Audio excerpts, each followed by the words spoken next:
అయితే సినిమా విజయోత్సవంపై అమ్మాయిలు కూడా పెద్ద కేరింతలు కొడుతున్నారు. అయితే సినిమా ఎలా ఉంది, మహిళా ప్రేక్షకులు ఎలా నచ్చిందని తెలుసుకునేందుకు మనతో మహిళా ప్రేక్షకులు వాణి చెప్పండి, సినిమా ఎలా ఉంది మీకు?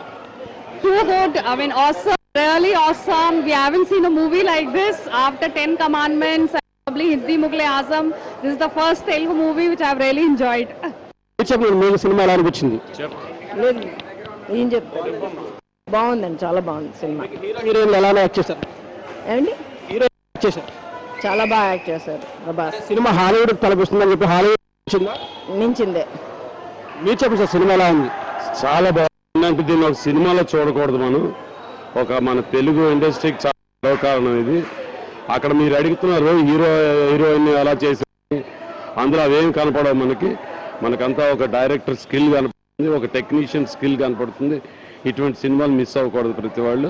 ఒకసారి చూస్తే టెక్నికల్ స్కిల్ మనకు అర్థం కాదు, 2-3 సార్లు చూడాల్సి వస్తుంది. మీరు చెప్పండి సార్, సినిమా ఎలా ఉంది? టెక్నికల్ మార్వెల్ చాలా ఎక్సలెంట్గా ఉంది. మొత్తం మీద చూసుకున్నట్లయితే కనుక సినిమా అంతా కూడా చాలా అద్భుతంగా ఉందని, అదేవిధంగా పిక్చరైజేషన్ కూడా చాలా అద్భుతంగా ఉంది. సినిమా 365 డేస్ వ్యక్తం చేస్తుంది. అదే విధంగా బాహుబలి 2 కోసం మేము ఎంతో ఆతృతంగా ఎదురు చూస్తున్నామని చెప్పేసి సమ్మాన్ చెప్తున్నారు. కెమెరా పర్సన్ గణేష్తో నాగరాజు, HMD రాజమండ్రి.